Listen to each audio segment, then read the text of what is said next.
Bonjour à toutes et à tous, bienvenue dans En Soum Soum avec Chris Décrypte. Alors, on va voir aujourd'hui la carte de l'UFC Fight Night qui est headlinée, dont le combat principal est Jared Cannonier contre Sean Strickland. C'est une bonne petite carte, on en discutait là il y a quelques secondes. Il y a des combats qui sont intéressants, des combats qui certes ne sont pas des gros noms, il n'y en a aucun qui est un gros nom, mais des combats qui seront techniques, et en particulier un qu'on va voir aussi, qui est Tsarukyan contre Ismagulov. De toute façon, Tsarukyan, j'ai l'impression que l'UFC le met que contre des gars ultra techniques, ultra bons et ultra rapides, pour que ce soit à chaque fois des combats absolument somptueux. Ouais, il n'y a eu aucun cadeau pour lui, et pour son adversaire non plus. En fait, depuis qu'il est à l'UFC, il prend que des gros noms, et donc c'est un événement intéressant, parce qu'en fait, le main event, ils l'ont foutu en co-main event, et le co-main event, ils l'ont foutu en main event. Ouais, bon. De toute façon, on n'est plus à des décisions de dernière minute près pour l'UFC. Voilà, on va lancer le générique, et puis on commence par celui qui t'intéressera le plus. Tiens, c'est parti. Let's go. Soit.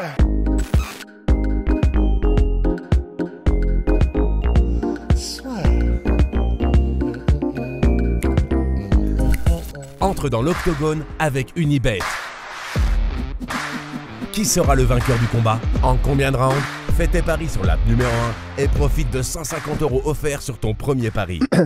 Chris, alors quel est le combat qui te hype le plus, qui te met le plus de papillons dans le ventre entre les deux, là, le main et co-main? Ouais, le co-main, de loin.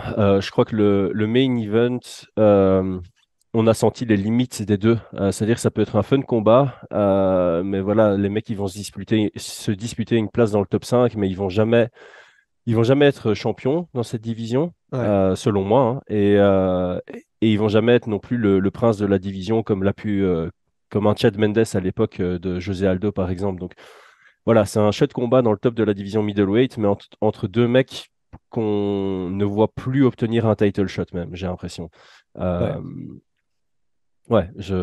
Strickland, il a un peu sa hype, et si Israel Adesanya récupère sa ceinture, peut-être qu'ils voudront faire ce combat, mais on ne voit pas Strickland prendre la ceinture tant qu'il y a Whittaker, Israel Adesanya et Pereira dans les parages.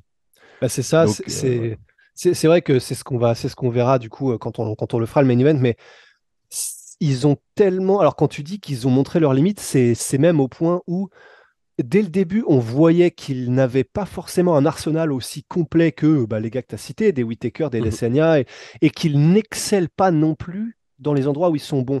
Donc ça veut dire que, par exemple, un Adesanya, il n'est pas aussi complet qu'un Whittaker, mais il excelle à un tel point dans le striking, et il est suffisamment efficient dans les autres domaines pour que justement, il ait été champion pendant si longtemps.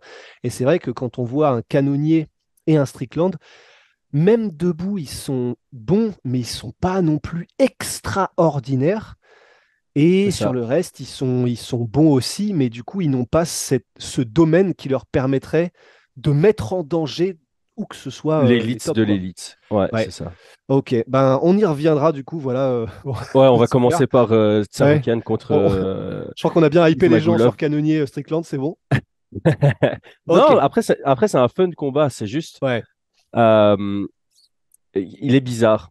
Je le trouve bizarre sur papier, je ne sais pas trop ce que ça va donner. Et en fait, j'ai l'impression, en tout cas, c'est mon avis, je m'en moque un peu de qui gagne pour la suite de la division.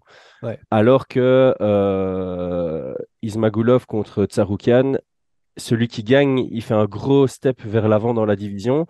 Et l'autre, il va rester... on va rester attentif aux perdants. C'est un peu comme quand Tsarukyan a affronté Gamrot. On savait que le gagnant allait vraiment monter dans la division, au même titre qu'on allait garder un œil sur le perdant. Et preuve en est, moi je garde un œil sur Tsarukyan alors qu'il vient de perdre contre Gamrot. Ouais, non, absolument. Alors c'est vrai que on pourrait aussi se poser la question de se dire, entre Ismagulov et Tsarukyan, encore une fois, voilà, c'est vraiment ce setup de deux prospects, de deux noms dont on sait qu'ils vont aller loin parce qu'ils sont extrêmement bons. Moi, je suis très content de voir ce combat, mais presque étonné parce qu'encore une fois, du coup, tu grilleras une cartouche, quoi. Que ce soit Ismagulov ou Tsarukyan, il y en a un des deux qui va perdre et il y en a un des deux, du coup, que tu laisses vraiment sur la touche pendant encore un petit peu de temps. Ouais, en fait, ça, c'est toute la différence de la division poids lourd il y a 6-7 ans, où quand tu avais deux prospects, tu devais les monter en parallèle, comme Ngannou et Lewis. Hein, ils ont vraiment monté en parallèle jusqu'au moment où, quand ils sont rencontrés, normalement, le vainqueur prenait le combat pour le titre. Et Ngannou l'avait déjà eu. Donc, tu peux les Ouais, faire monter en parallèle parce qu'ils manquent de talent, ils manquent de profondeur dans une division. Chez les lightweight, la division est ultra ouverte. Depuis que ouais, Khabib est parti, il n'y a pas un champion dominant. Bon, Islam Makhachev peut le devenir, mais on sait qu'on peut faire rouler des combats intéressants et qu'on va pas, la division ne sera pas bloquée. Et donc, on peut ouais. vraiment faire des combats hype entre deux gars qui sont entre le top 10 et le top 15, qui ont beaucoup de promesses et les faire se rencontrer assez tôt pour, justement, pour un peu avoir cet attrait de la division en se disant, on fait des combats très fun, Ouais, même assez tôt dans la carrière des athlètes. ouais, Et ici, je trouve que Tsarukyan contre Ismagulov, c'est un chouette combat dans le sens où c'est, pour moi, une opposition de style. On connaît un peu les game plans avant qu'il rentre dans la cage. Je pense que Tsarukyan, il doit imposer sa lutte et son grappling. Et Ismagulov, il va devoir vouloir rester debout à tout prix parce que c'est là où il va exceller dans ce combat. Et donc, ça va vraiment répondre à la question parce que pour moi, elle n'est pas encore vraiment claire et nette. Est-ce que Tsarukyan sait lutter contre les meilleurs lutteurs de la division? Et ce que j'entends par là, c'est pas Ismagulov, c'est pas du tout un des meilleurs lutteurs de la division, mais sa lutte défensive est incroyable. ouais. Et à l'inverse, ça va répondre aussi à la question de est-ce que Ismagulov est capable de rester debout face à des très bons lutteurs de la division? Et c'est une question à laquelle tu dois absolument répondre chez les lightweight, dans laquelle on a des Makhachev, on a des Ouais, Gaethje si un jour il veut imposer sa lutte, on a Benil Dariush.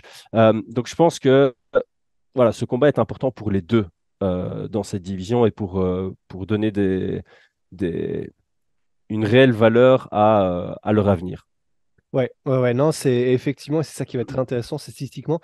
Mais voilà, on va aller dans le côté vraiment technique là dans les secondes qui viennent. Mais c'est vrai que pour finir là-dessus et clore entre guillemets, ce questionnement sur pourquoi les faire se rencontrer aussitôt, ils sont donc tous les deux dans le top 15.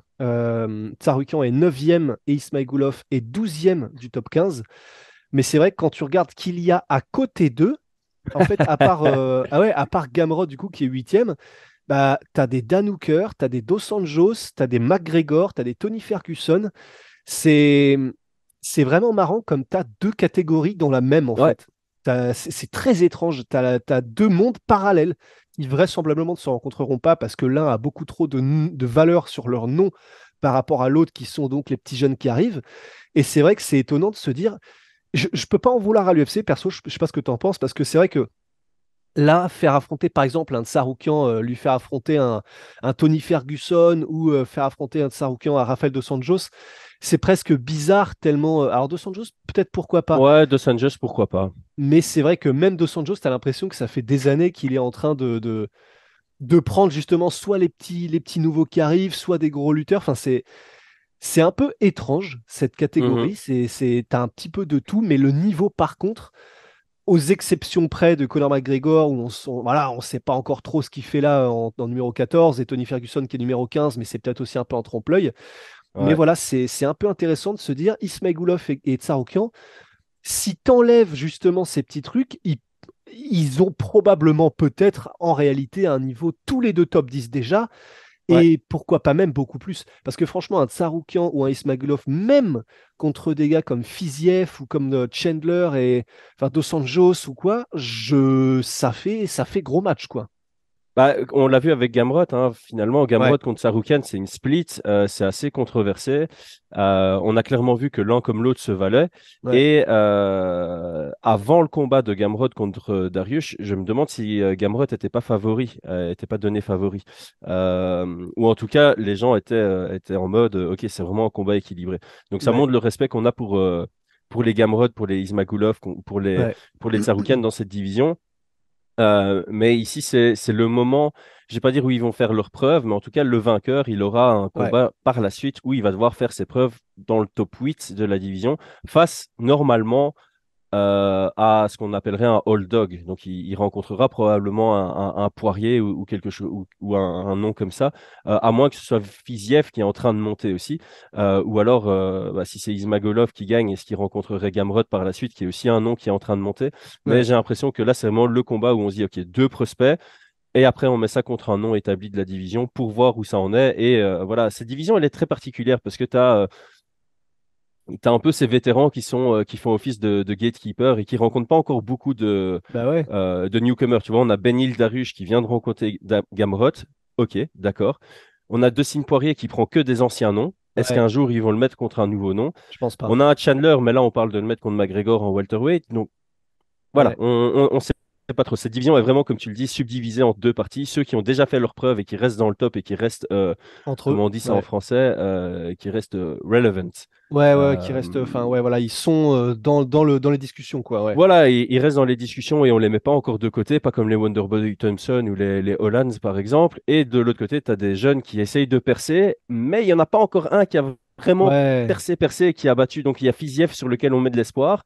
Gamrot, on a mis de l'espoir, mais il vient de se faire arrêter. Et là, voilà, le vainqueur de ce combat, clairement, on va mettre de l'espoir sur, tiens, un nouveau nom qu'on doit suivre de près pour la suite.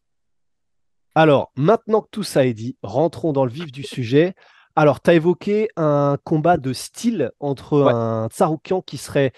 Alors, voilà, je pense qu'il faut qu'on préface aussi en disant les deux, de toute façon, sont extrêmement complets. C'est-à-dire Hmm. qu'on parlait de Cannonier et de Strickland C'est qui, clair. eux, voilà, ils ont un peu plus ce qu'ils aiment faire et le reste, ils sont un peu moins efficients. Quand on dit, par exemple, que Ismagulov, il veut rester debout parce que c'est pas en lutte où il est le plus excellent, il reste excellent Oui. justement. Donc c'est-à-dire que c'est pas le meilleur de la KT, mais il reste excellent. Et vice versa pour Tsaroukian par rapport au striking. Néanmoins, voilà, tu disais, il y a une opposition de style. Mhm. Tsaroukian, on a vu dans le combat contre justement Makhachev il y a quelques années qu'il était capable de tenir la dragée haute au meilleur lutteur du monde en MMA. Ouais. Alors pour toi, est-ce que tu peux nous faire justement un petit résumé du style de Tsaroukian, du style de Ismagulov, et ensuite comment est-ce qu'il match? Alors, Ismagulov, c'est plutôt quelqu'un qui est calculateur, mais qui reste quand même dans l'intensité de combat. C'est-à-dire qu'il a un beau volume de jeu. Il est très léger sur ses appuis. Il aime bien exploser pour faire des entrées-sorties. Quand on l'attaque, il a une variété de systèmes défensifs. En général, il aime bien commencer par désengager en début du combat, le temps d'en peu voir le timing de son adversaire. Et puis justement, quand son adversaire est habitué à avoir un adversaire qui désengage, ben, c'est à ce moment-là qu'ils vont surengager ou shifter ou avancer davantage. Et c'est là où il a un très bon check hook. Pour ça, je le compare à Askar Askarov. Très très bon check hook en défensif.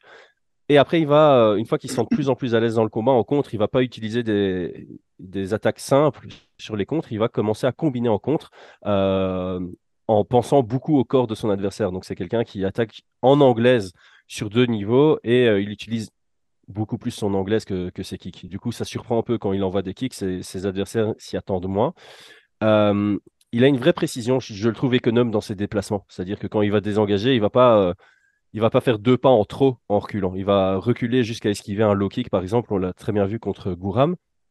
Et puis, il va s'arrêter là pour pouvoir reprendre du terrain derrière. Son jab est excellent. Son jab est excellent. Grâce à son jab, il arrive à cacher je sais pas comment appeler ça, des overhands plongeants, mais sans qu'il surengage pour autant. Il a une vitesse dans les points qui est assez impressionnante. Et comme je dis, il néglige pas du tout le corps de son adversaire, ce qui est assez rare en MMA, surtout en anglaise. Je veux dire, ceux qui envoient des bons kicks, bah, ils arrivent à envoyer des middle, des middle, des middle, et c'est là où on dit, OK, il travaille bien le corps de son adversaire. Mais Ismagulov, ça reste un des gars qui, en anglaise, envoie beaucoup de frappes au corps, ce qui est relativement rare, que ce soit des crochets en contre, euh, ou dans l'échange, que ce soit des jabs, que ce soit des directs. Et puis tout ça est comblé à vraiment une excellente lutte défensive. Je pense que il bloque très bien les amener au sol. Et une fois qu'il est au clinch, on sent que physiquement, il est présent face à Gouram. On l'a très bien vu. Et il a vraiment cette compétence de pas être en mode, OK, je défends juste. Ouais. C'est un peu comme Max Holloway. C'est je défends, je cherche à sortir directement et à remettre de la pression derrière.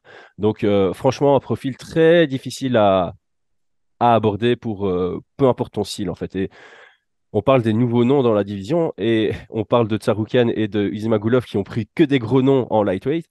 Gouram, le mec, il a Ouais. aucun cadeau aussi. Et ce combat entre Gouram et Ismagulov, c'était aussi une pépite. Donc, ça risque d'être un peu la même chose. Bon, Gouram, c'est aussi plutôt un mec du pied-point. Mais si Tsaroukian n'arrive pas à amener Ismagulov au sol, on risque d'être dans une structure de combat identique avec un Ismagulov qui va plus facilement apposer son pied-point. Ouais. Et à l'inverse, on a donc Tsaroukian qui, lui, c'est un peu effectivement pareil. Il a 26 ans et il n'a affronté que des tueurs à gages depuis qu'il est à l'UFC. Il a commencé par affronter Islam Makhachev, donc premier combat. Alors certes, il n'était pas aussi connu à l'époque, mais c'est pour vous dire que voilà, il a pas eu de cadeau. On lui a pas mis de combat facile dès le début parce que même si à l'époque il n'était pas aussi connu, Makhachev, bah, les matchmakers de l'UFC savaient très bien quel était son pédigré, d'où il venait, de quel team il était. Donc, ils savaient que c'était un combat extrêmement difficile pour commencer pour Tsaroukian. En Il short a fait notice en plus. Hein. et c'est vrai, tu as raison. Et en plus, en short C'est un notice. très short notice. Et malgré ça, il fait un très bon combat. D'ailleurs, c'était le combat de la soirée. Mais il perd. Mais il y a eu des scrambles. Alors, voilà, pour ceux qui sont fans, ou alors qui sont comme moi, dans le sens qui ne sont pas des spécialistes du grappling ni de la lutte, mais qui, lorsqu'elle est faite de cette manière, c'est juste somptueux. C'est-à-dire que je ne comprends pas tous les tenants et aboutissants, mais c'est d'une telle fluidité et d'un tel contrôle dans les mouvements que tu ne peux que comprendre à quel point c'est maîtrisé et c'est magnifique. Il a commencé par ce combat-là, défaite, et ensuite il a enchaîné 5 victoires d'affilée qu'il a ponctuées par 2 TKO d'ailleurs.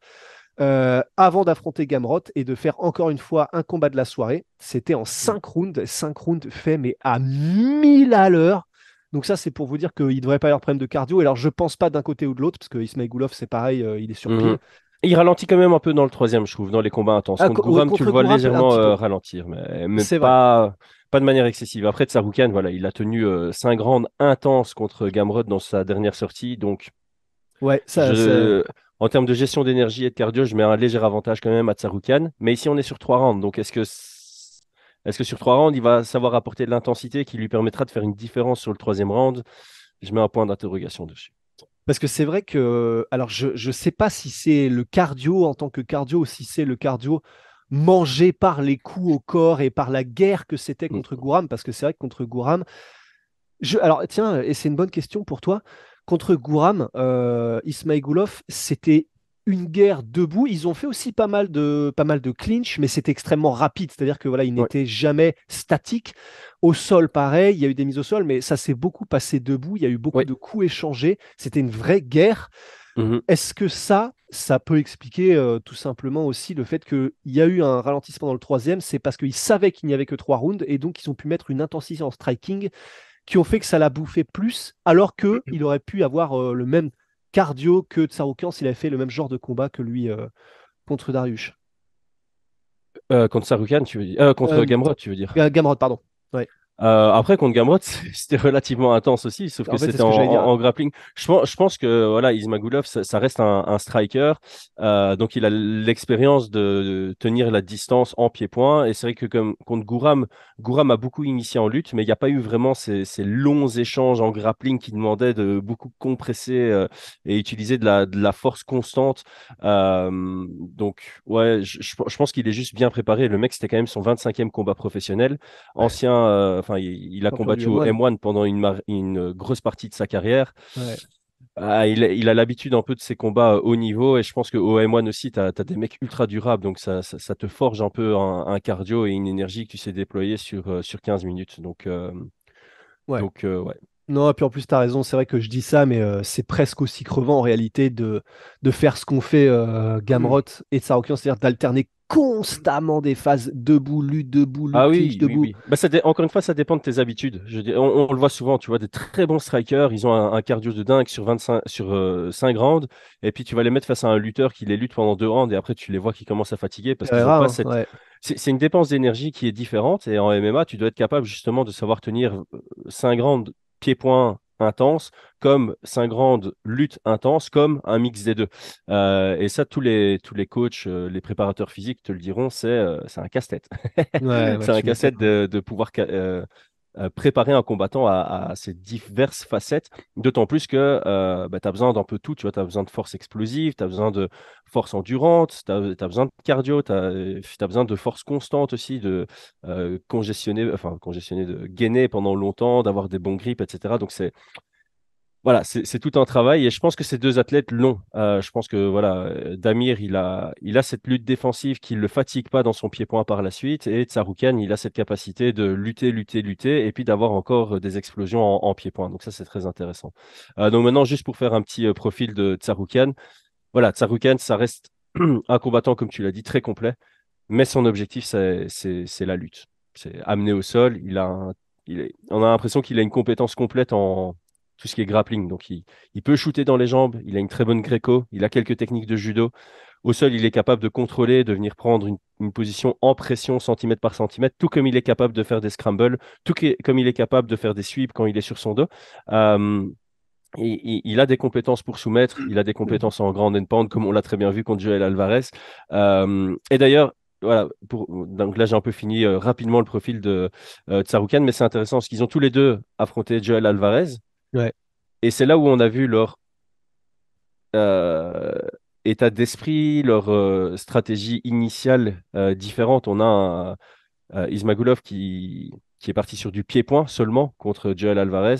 Et on a un Tsarukyan qui a pas cherché à rester debout, qui a amené ça au sol et qui l'a complètement violenté au sol. Donc c'est vraiment, ils ont eu un adversaire commun, ils ont eu une stratégie différente. Et pour moi, ça c'est l'indicateur qui me donne envie de dire aujourd'hui que bah, clairement, Ismagulov, il va vouloir rester debout à tout prix et striker contre Tsarukyan. Tsarukyan, il va pas chercher à striker, il va chercher à amener ça au sol le plus vite possible. Et toute la question de ce combat, c'est est-ce que Tsarukyan arrive à amener ça au sol? Parce que s'il y arrive, c'est son chemin vers la victoire. S'il n'y arrive pas, je pense qu'il passe une très mauvaise soirée. Est-ce que tu penses qu'il a des compétences suffisantes en striking pour résister ou justement, ouais, non, pour toi, c'est très compliqué s'il doit rester debout contre Ismagulov? Je crois qu'il peut un peu ennuyer, mais je crois que si ça reste debout, il part pas du tout favori. Je pense que voilà, si tu dis, OK, c'est un combat de pied-point entre deux, bah, tu es sur du 70-30, quoi. Ouais. En termes de cote de Paris, tu vas avoir un Ismagulov qui sera entre favori modéré et même favori assez large. Euh, le fait que ce soit en MMA, c'est ça qui retourne peut-être la tendance. Moi, j'aurais tendance à dire que Tsarukyan est léger favori dans ce combat parce que je le vois capable de grinder, même s'il n'arrive pas à amener au sol, je le vois capable de chaque fois aller chercher ce clinch, le fatiguer au clinch, Ouais, l'amener au sol, harcelé. le faire se relever, parce qu'il a un peu ce truc de travail à l'usure aussi, il est capable de le faire, et je pense que dans ce combat, plus que dans n'importe quel autre combat qu'il a eu à l'UFC, il va être encore plus en mode lutte, à pas laisser d'espace, à mettre de la pression et à ne faire qu'avancer. Parce que le pire choix qu'il peut faire, c'est vouloir striker à distance contre Ismagulov. Après, l'avantage, c'est vrai qu'on a, c'est que je crois, j'ai pas souvenir d'un seul combat de Tsarukyan où on l'a vu juste striker pour striker. Il est constamment en train de menacer, que ce soit par des feintes ou en engageant vraiment les mises au sol. Ça fait, Ouais, il a pas de striking, en fait, il a vraiment un striking, mais duquel fait partie ses menaces en lutte. C'est ça qui est vraiment intéressant avec lui. ouais, il a un beau strike, enfin, tu vois, il a un striking réfléchi, propre, construit. Mais c'est pas un striker. C'est Ouais. c'est ça toute la différence. C'est-à-dire qu'il a un striking qui peut faire peur à ses adversaires. On a vu, il a une très bonne jambe gauche, il a des spinning back fist maintenant qu'on a vu contre Gamrot. Il sait mettre des knockdowns, il sait combiner, c'est propre, mais c'est pas son striking n'est pas au niveau de celui de d'Amir. Donc il peut pas venir juste pour striker. Il est obligé d'utiliser ce striking pour peut-être essayer de faire un tout petit peu peur pour pouvoir shooter dans les jambes. Donc ouais, pour moi ouais, c'est une opposition de style. Ils sont tous les deux complets, mais ça reste une opposition de style. Et je pense que l'un comme l'autre a une stratégie très claire avant de rentrer dans le combat. Et ce qu'il y a de beau dans ce combat aussi, c'est comme je dis, Tsarukyan, il travaille souvent à l'usure. Donc c'est pas parce que dans le round 1, Damir défend tout que la Ouais. tendance ne peut pas se tourner dans le round 2 et 3. Et c'est pour ça que je kiffe absolument ce combat et que pour moi, c'est mon main event. Et d'ailleurs, je suis déçu que ce soit pas le main event parce que j'aurais voulu que ce soit en 5 rounds. Parce qu'à moins que Tsarukyan fasse un peu comme Joel Alvarez, je crois pas que ça se finisse en 3 rounds. Alors Ouais. qu'en 5 rounds, ça aurait pu se finir selon moi. Et bah maintenant que cela est dit, on va se réserver les pronos pour la fin. On va Ouais. donc pouvoir passer à ce main event. Mhm. Bah, la raison pour laquelle il est main event, c'est probablement simplement par la valeur des noms de Cannonier et Strickland qui ont été mis en Mhm. avant plus que Tsarukyan et Ismailgoulov dans des conférences de presse. Strickland a affronté des noms, il a affronté Pereira, Cannonier a affronté Israël Adesanya. Donc voilà, c'est l'UFC a dû se dire bon, c'est pas deux combats de toute façon que les gens attendront forcément, disons le grand public, mais au moins ils ont cet avantage Cannonier et Strickland d'avoir un peu plus un nom. Ouais. Alors, on a deux gars qui sont effectivement, tu l'as dit, dans une partie de carrière où ils ont été exposés et de manière parfois extrêmement sévère par certains de leurs adversaires. Donc on a Ouais. des manières de battre l'un et l'autre. Maintenant, voilà, on ne sait pas trop ce que fera le vainqueur, on ne sait pas trop du coup ce que l'UFC voudra en faire. C'est vraiment voilà, c'est un main event de Fight Night, mais duquel l'UFC n'attend probablement pas grand-chose. Alors, si on doit faire un résumé de Strickland et un résumé de Cannonier, comment est-ce que tu décrirais l'un et l'autre? Ouais, alors j'ai commencé par la suite pour le vainqueur. Je pense que ce combat a été fait pour Vettori. Parce que Vettori aussi, c'est un nom, tu sais pas trop quoi en faire dans la division. Il a Ouais, perdu 2 fois contre le champion. Et j'ai l'impression qu'ici, voilà, si Pereira garde sa ceinture, dans l'hypothèse d'un rematch avec Adesanya, tu as Whittaker qui rencontre Paulo Costa. Si Whittaker ne gagne pas, il faut une autre option. Et je ne sais pas s'ils voudront mettre, enfin oui, ils voudront potentiellement mettre Paulo Costa du coup ouais, en combat pour le titre. Mais voilà, si tu offres un combat à Vettori et que Vettori s'impose, ben, tu as aussi t'as un contender supplémentaire dans l'hypothèse où Pereira reste le champion. Donc je pense que le combat ici, il est fait pour que le vainqueur prenne Vettori après. Euh, Maintenant, en termes de style, ouais, Cannonier, on connaît, hein, c'est quelqu'un qui explose, qui dépense beaucoup d'énergie dans ses attaques. Et il a construit son jeu intelligemment par rapport à son style, dans le sens où il va pas attaquer à tout moment. C'est pas quelqu'un qui va mettre une pression, qui va envoyer du volume, volume, volume, parce que sinon, après 10 minutes, il en peut plus et il n'y a pas de troisième round. On l'a vu, il a été très économe contre Israël Adesanya. Sa plus belle performance, selon moi, c'est contre Gastelum, où il était bien. C'est là où on a vu un peu toute la panoplie de son jeu. C'est très explosif, très physique, très bonne takedown defense. On l'a vu contre Jack Hermanson. Hein, il n'y a rien qui ouais, passait. Et alors, quand il explose, bah, tu sens que chaque frappe est envoyée pour faire mal. Évidemment, c'est un ancien poids lourd, donc on peut s'attendre à ouais. ce que bah, ce soit sec chacune des frappes. Et il aime bien travailler surtout en combinaison. Donc, c'est pas quelqu'un qui explose comme Darren Till. C'est pas quelqu'un qui a un faible volume et quand il attaque, c'est juste un single attack. C'est quelqu'un qui a un faible volume, mais par contre, quand il envoie, bah, c'est là où son volume va augmenter, parce qu'il va envoyer sur 2, 3, de temps en temps 4 frappes, et il aime bien varier entre anglaise et sortir sur des kicks. Donc voilà, c'est un style intéressant, mais comme je le dis, c'est quelqu'un qui va, à mon avis, avoir un rythme de croisière maintenant dans cette division des middleweight et qui va rester entre numéro 4 et numéro 8. De l'autre côté, Sean Strickland, c'est un imbécile. Ce que j'entends par là, c'est qu'il ne va jamais venir avec une stratégie alors qu'il a un style Ouais. qui pourrait être performant s'il venait avec des stratégies. Parce qu'on l'a Bah, vu c'est contre le fameux Uriah Hall. Pereira, hein. Ouais. Uriah Hall, il fait un très très bon combat. Il le domine en pied-point. Et puis dans le deuxième, il essaye une amenée au sol. Dans le troisième, il en réussit trois. Dans le quatrième, il en réussit deux. Et puis dans le cinquième, il déballe parce qu'il sent que Uriah Hall en peut plus. Et c'est là où il envoie encore plus de volume que dans le deuxième, troisième et quatrième round. Donc c'est frustrant en gars comme ça. Parce qu'il a le mental, tu vois, il a un peu ce mental de j'avance, je suis tout le temps dans ta face. C'est très difficile d'affronter quelqu'un comme ça. Il a un volume de dingue, il a une bonne pression, il a un très bon grappling qui montre jamais. Mais en fait, le mec, il vient dans la cage pour avancer, ramasser des coups, envoyer des coups et voir comment ça se passe.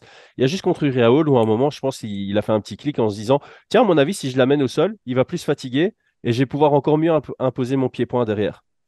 Mais à mon avis, c'était improvisé tout ça, alors qu'il aurait pu venir avec cette stratégie. Contre Pereira, il a été complètement débile.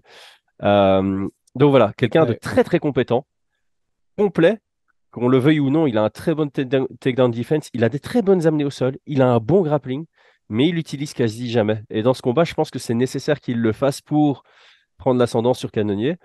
Mais je suis pas certain qu'il le fera. Et donc j'ai l'impression que ça va être une affaire debout, en tout cas sur les 2 premiers rounds. Et là, on va voir, c'est là où c'est bizarre. On va voir si il laisse de l'espace à Cannonier qui pourra s'exprimer avec ses rentrées, combos, sorties, ou si Strickland va mettre la pression et l'écraser, le faire suffoquer par son volume. Ouais. Je sais pas. J'ai l'impression que Strickland va s'imposer, mais on verra. Mais c'est vrai que je ne saurais pas dire non plus parce qu'on sait que Canonnier, il a ses combinaisons en anglaise qui font extrêmement mal quand elles touchent, hein. C'est vrai que quand tu mets KO des mecs en poids lourd, bon, il n'y aura pas de problème pour mettre des KO en middleweight, et il l'a montré. Il y a aussi des énormes low kicks de porc de la part Ah de ouais, ouais, ça Canonnier. j'ai oublié. Contre Anderson Silva, on l'avait bien vu. Ouais, et même contre Whittaker, ça, Ouais, ça faisait pas du bien à Whittaker, et clairement, c'est un truc qui faisait une différence dans le combat. Et contre Strickland, ça peut aussi faire quelque chose d'intéressant, ah, sachant que grave. Strickland, gros jab, mais du coup, explosion Exact. des appuis. On Ouais. sait que la manière mais encore une fois, ça dépend s'il l'utilise de manière intelligente, mais on sait que Strickland fait beaucoup de front kick, si je me souviens bien, hein, si je dis pas Ouais. de conneries. Non, non, il fait. Ouais. Ça peut être, si c'est, disons, le mouvement du front kick peut aussi être utilisé, genre si tu veux, genre un peu à la taille, tu sais, sur la hanche ou un truc comme ça, Ouais. pour désamorcer des low kicks potentiels. Donc, si Strickland arrive en mode je vais m'occuper des low kicks, donc en gros préemptivement en faisant pas mal de front kick, en faisant attention à mes entrées pour pas faire des timings en gros qui donnent des low kicks gratuits à Canonnier, Ouais. faire attention quand je jab parce que c'est le moment où il voudra me contrer. Mais je sais pas s'il le taffe en fait tout ça. Et pourtant, il me semble qu'il est dans la gym de Rick Nixick, Strickland, non? Ouais, son partenaire d'entraînement principal, c'est Chris Curtis. Donc ça aussi, c'est bien. Ouais. Deux middleweight qui ont un style un peu rentre dedans, s'entraîner tout le temps ensemble, c'est positif pour les deux. Bah, d'autant plus que Curtis, qui est très, très bon en Vient de anglaise battre aussi. Buckley, qui a un peu un style très explosif aussi. Donc ouais. Ouais, ouais, ça pourrait avoir une relation, mais en tout cas, voilà, c'est vrai que il y a des armes sur lesquelles pourrait travailler Strickland. On ne sait pas s'il le fera, mais parce que s'il vient avec un non-game plan comme il a fait contre Pereira, en vrai, il peut se faire choper de la même manière. Le Ah oui, crochet gauche, si Cannonier set up son crochet gauche un peu de la même manière que Pereira, j'ose croire qu'il a tiré les leçons de ce combat, Strickland, mais franchement, c'est on pas sait jamais. Pereira, mais ouais, voilà. Avec lui, C'est on pas sait jamais. Pereira, mais Cannonier, s'il arrive à placer ses crochets et que Strickland a la même défense, ça peut se terminer de la même manière. Je serais Bien sûr. même pas surpris. On en a eu des cas comme ça avec, je sais pas, je pense par exemple à Anthony Johnson lors du deuxième combat contre Cormier qui fait les mêmes erreurs que lors du premier. Je serais même pas étonné d'avoir un Strickland qui fasse les mêmes erreurs qu'il Bah a fait oui, contre Pereira. c'est typiquement le profil qui ferait pas d'adaptation à son jeu face à un profil qui reste dangereux debout. Donc je suis assez d'accord. Mais par contre, tu mets le doigt sur quelque chose qui du coup m'excite un peu plus sur le combat. On en avait discuté, je sais plus pour quel combat, mais c'est une discussion qui revient assez souvent. C'est ces mecs qui ont un bon jab, qui rencontrent des gars qui ont un bon low kick. La dynamique est toujours intéressante parce que ben, l'un est bon par rapport, enfin, c'est deux armes qui sont très bonnes face à l'autre. Ça dépend toujours du timing. Si tu arrives à contrer les jabs de ton adversaire avec ton low kick, tu as tout à gagner. Et si tu arrives à envoyer tes jabs juste au moment où le low kick est envoyé, tu peux claquer des knockdowns. Et ce front kick est très intéressant parce qu'effectivement, il envoie beaucoup de front kick avec sa jambe avant. Le fait de lever ta jambe avant, tu la rends inaccessible sur les low kicks, donc ça peut aussi désamorcer l'envie à Cannonier de les envoyer. Donc il y a quand même cette dynamique de combat qui est assez intéressante, plus la pression de Strickland, comme on sait. Tu mets la pression à quelqu'un qui envoie des kicks, ben, c'est plus chiant pour lui de les envoyer. Donc merci, tu m'as chauffé pour le fight. Bon, c'est bon. Et puis pour ce qui est de la lutte, il nous reste 3 minutes 30 pour faire les pronos aussi. Pour ce qui est de la lutte, voilà, moi j'aurais tendance à dire, je vois mal Strickland réussir, peut-être sur les 5 rounds, cela dit. S'il arrive à Ouais, fatiguer par du volume et du volume, à user un peu Canonnier, peut-être vers la fin. mais Mais au ouais. début, ça risque d'être chaud. Mais en fait, il faut différencier parce que on a du mal à voir Cannonier se faire amener au sol parce qu'on l'a vu contre Jack Hermanson qui télégraphait et qui shootait de très Ouais, loin dans les c'est jambes. vrai. La façon dont Strickland va amener ses takedowns, en tout cas la façon dont il l'a fait contre Uriah Hall, c'est il rentre en anglaise à une distance courte, puis il vient chercher un body lock et puis il amène dans le mouvement avec un crochetage de jambes. Et là, l'explosivité, la force physique de Cannonier aura moins d'impact. Tu vois, tu es moins en train de sortir tes hanches, mettre Ouais, la pression sur l'adversaire. Tu vois, tu te fais ouais, ouais. submerger un peu en anglaise, tu es en train de défendre avec une garde haute. Bouf, tu as un double underhook qui vient, tu es là, tu es en arrière et donc l'explosivité a moins de valeur. Donc, si Strickland vient pour les chercher, comme tu l'as dit, avec un état de fatigue avancé, donc peut-être pas dans le premier round, mais à partir de la fin du deuxième, je pense que Strickland en est capable. Maintenant, est-ce qu'il a mis ça dans son game plan? Il n'a pas de game plan, mais est-ce que son instinct l'amènera à le faire? C'est toute une question. Mais je pense que j'ai regardé, il était léger favori, Strickland, dans ce combat, et je pense que c'est pour ça. C'est parce qu'on le voit capable de s'imposer debout avec sa pression et son anglaise. Et je pense qu'on le voit aussi capable de faire la même performance qu'il a fait contre Uriah Hall. Franchement, c'est un combat, tu dis, il y a moyen qu'il fasse que ça ressemble exactement au combat contre Uriah Hall, parce que Uriah Hall, tu peux le comparer à Cannonier. Il y a quand même pas mal de similitudes entre les deux. Et donc, je pense que c'est pour ça qu'il les favorise, parce qu'on l'a déjà vu gagner contre ce genre de profil il n'y a pas si longtemps, sur 5 rounds également. Ben voilà, alors maintenant, on va pouvoir passer au prono. Alors, sur Tsarukyan contre Ismailov, who you got? J'hésite à mort. Je vais mettre Tsarukyan. Je pense qu'à un moment, peut-être pas au début, je crois qu'au début, il va vraiment galérer à amener au sol. Mais je crois qu'à un moment dans le combat, il va y arriver. Et il va y arriver avant la moitié du deuxième round. Donc, je le vois capable de l'emporter 29-28 si ça va à la décision, voire même 30-27. Donc, je vais mettre Tsarukyan à la décision. Eh ben, je vais voir Tsarukyan aussi. Et pour les mêmes raisons, mais ouais, j'ai vraiment l'impression effectivement qu'il va pouvoir peut-être dépasser avec sa lutte Ismailov. Et on va voir, parce que c'est vrai que Ismailov, je suis très curieux aussi, il est peut-être un peu moins sur des trucs courts, il est plus effectivement sur des gros shifts, sur des gros, vraiment il envoie long, même s'il est très rapide. Et j'ai il a besoin d'espace. Ouais, voilà, j'ai l'impression que Tsarukyan pourra utiliser ça, donc je vais mettre aussi Tsarukyan par décision. Il nous reste moins d'une minute, Jesus Christ, et pronostic pour le main event. Strickland, décision. Ouais, et ben moi je vais... Allez tiens, je vais mettre KO Canonnier, premier round. Sachant, en vrai, c'est n'importe. Ouais, mais c'est n'importe quoi parce qu'en plus, on sait que Canonnier probablement voudra justement s'économiser un peu. Ça m'étonnerait qu'il fasse. Mais allez, c'est parti. Chris, merci beaucoup. Je sais pas combien de secondes il nous reste. 38% MyProtein. Prends soin de toi, prenez soin de vous, Chris. À la prochaine. See ya. See ya. Putain. À toutes, mon gars. À toutes.